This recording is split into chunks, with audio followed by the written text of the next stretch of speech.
हाँ तो भाई फाइनली स्मैकडाउन तो हो चुका है खत्म। भाई इसकी शुरुआत ही ना बवाल तरीके से होती है, लेकिन एंडिंग आज पॉल हेमन के लिए ना कहीं से भी सही नहीं थी। जी हाँ दोस्तों पहले सोलो सिकोआ और टोंगा ब्रदर्स को दिखाया जाता है जो कि कार से एंट्री करते हैं, लेकिन दोस्तों जैकब फाटू नहीं दिख रहे थे आज।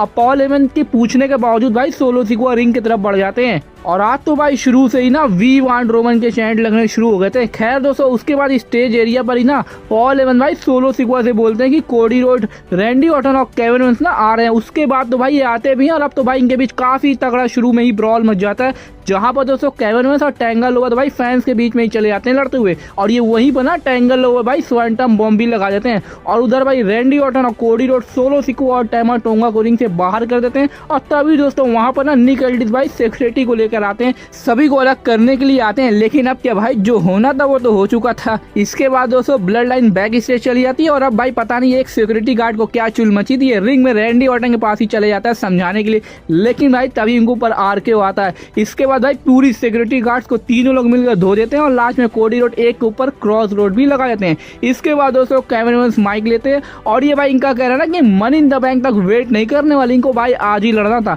और भाई यही सेम इंटेंशन रैंडी ऑर्टन का भी था, लेकिन दोस्तों कोडी रोड काफी एग्रेशन में बोलते हैं कि ये ब्लड लाइन से पहले भी लड़ चुके हैं और ये कोई ब्लड लाइन नहीं है, क्योंकि ना ही इनको फाइनल बॉस दिख रहे हैं और ना ही ट्राइबल चीफ। तो भाई एक बार फिर से सोलो सिकोआ को रोस्ट कर दिया गया ट्राइबल चीफ के नाम पे। लेकिन अब क्या भाई कोडी रोड अपने टाइटल को भी डिफेंड करना चाहते थे आज ही स्मैकडाउन पर। जी हाँ दोस्तों इसके बाद तो भाई अपने चैलेंजर का भी वेट करते हैं कि उधर भाई निक एल्डिस ना NYPD को ही लेकर आ जाते हैं। इसके बाद तो भाई ये तीनों लोग को रिंग छोड़कर यहाँ से जाना पड़ जाता है। तो भाई शुरुआत तो स्मैकडाउन की ना काफी तगड़े तरीके से हुई है, लेकिन दोस्तों अभी मेन चीज तो मेन इवेंट में होता है ब्लड लाइन की एक्नॉलेजमेंट सेरेमनी में। उसके बाद दोस्तों शो पर आता है Jade Cargill versus Tiffany versus Candice LeRae के बीच में मनी इन द बैंक के लिए क्वालिफाइंग मैच। दोस्तों मैच तो शानदार था, लेकिन दोस्तों मैच के बीच में ना नाया जैक्स और बियंका ब्लेयर भी रिंग साइड पर आ जाती हैं। लेकिन दोस्तों इसके क्लोजिंग मोमेंट पर ना भाई इंडी हार्टवे लाकर ना जेड कार्गिल पर रिंग पोस्ट पर अटैक कर देती हैं और उधर दोस्तों रिंग में इसी का फायदा ट्रिफनी को मिलता है और ये कैंडिस लेरी पर प्रीटियस मूनसॉल्ट डेवल लगाकर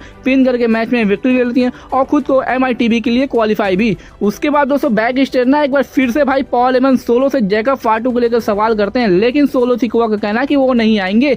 लेकिन दोस्तों सोलो सिकोआ ने ना आज पॉल हेमन से ये भी बोल दिया था कि आज ऑफिशियली तौर पर पॉल हेमन को अपना वाइस मैन बनाने वाले हैं ब्लड लाइन के एक्नॉलेजमेंट सेरेमनी में। जी हाँ दोस्तों तो दोस्तों अब देखते हैं क्या होता है, क्योंकि ये मेन इवेंट में होने वाला तो भाई कुछ ना कुछ तो इंटरेस्टिंग होने वाला होगा। खैर दोस्तों उसके बाद शो पर आता है Santos Escobar versus Logan Paul versus LA night के बीच में ना मनी इन द बैंक के लिए क्वालिफाइंग मैच। ये वाला मैच तो भाई काफी तगड़ा था। शुरू में दोस्तों LA नाइट को ही अपर हैंड मिलता है, लेकिन इसके बाद दोस्तों सैंटोस एस्कोबार की तरफ से ना फैंटम ड्राइवर भी आता है LA नाइट पर, लेकिन पिन फॉल के टाइम भाई लोगन पॉल उनको रोक लेते हैं। इसके बाद तो भाई लोगन पॉल की तरफ से LA नाइट पर ना फैंटम बम भी आता है, लेकिन इस बार भाई LA नाइट इस पर किक आउट कर देते हैं। लेकिन दोस्तों मैच की क्लोजिंग मोमेंट में ना LA नाइट भाई सैंटोस एस्कोबार पर BFT लगा देते हैं, लेकिन पिन फॉल के टाइम भाई लोगन पॉल पिन को ब्रेक कर देते हैं। इसके बाद तो भाई ये क्या भाई LA नाइट लोगन पॉल को ही ना रोल अप के सारे पिन करके मैच में विक्ट्री ले लेते हैं। जी हाँ दोस्तों LA नाइट भाई क्वालिफाई तो हो चुके हैं और वो भी US चैंपियन को पिन करके। खैर दोस्तों उसके बाद शो पर सीका एनवाई को ट्रिब्यूट दिया था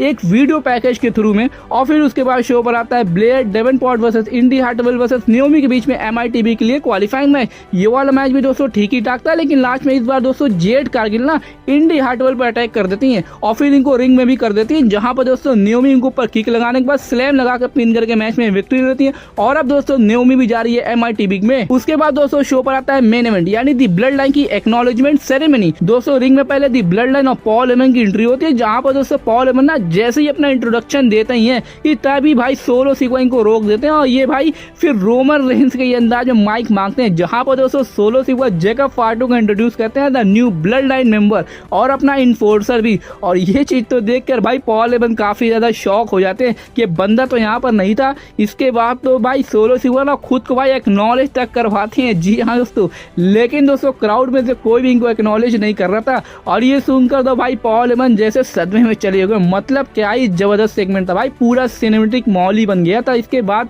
दोस्तों सोलो सिकोआ एक एक करके सभी ब्लड लाइन के मेंबर से खुद को एक्नॉलेज करवाते हैं, लेकिन दोस्तों जब ये पॉल हेमन से बोलते हैं ना कि बल्कि दोस्तों सोलो सिकोआ ना पॉल हेमन को ऊला फाला तक दे देते हैं, लेकिन दोस्तों पॉल हेमन तो ये देखकर भाई रोने लग जाते हैं, क्योंकि भाई इनको रोमन रेंस की याद आ गई थी। लेकिन इसके बाद पॉल हेमन का कहना है कि मैं एक्नॉलेज करता हूँ आप मेरे ट्राइबल चीफ नहीं है और यहाँ पर भाई जो पॉप मिला ना पॉल हेमन को वो तो भाई काफी तगड़ा था। इसके बाद तो भाई सोलो सिक्वा का दिमाग ही घूम जाता और ये पॉल हेमन पर समवन स्पाइक लगा देते हैं। जी हाँ दोस्तों, लेकिन दोस्तों इसके बाद भाई रुकते नहीं है। इसके बाद तो भाई जेकब फाटू स्प्लैश तक लगाते हैं और फिर लास्ट में भाई ये चारों लोग मिलकर ना पॉल हेमन तो भाई ट्रिपल पावर बम मार देते हैं, वो भी अनाउंसर टेबल पर। जी हाँ दोस्तों, मतलब दोस्तों आज तो इन्होंने ना पूरा डिस्ट्रॉय कर दिया था भाई पॉल हेमन को। और भाई हम लोग वेट कर रहे थे जिमी यूसो का रिटर्न, लेकिन हम लोग तो भूल गए थे भाई ये ट्रिपल एच रहा है। यहाँ पर तो रिटर्न सिर्फ अनएक्सपेक्टेड ही तरीके से होता है। खैर दोस्तों पूरा क्राउड तो भाई बू कर रहा था सोलो को। तो दोस्तों एंडिंग तो काफी खतरनाक तरीके से दिखाई गई, लेकिन पॉल हेमन के लिए बुरा लग रहा है।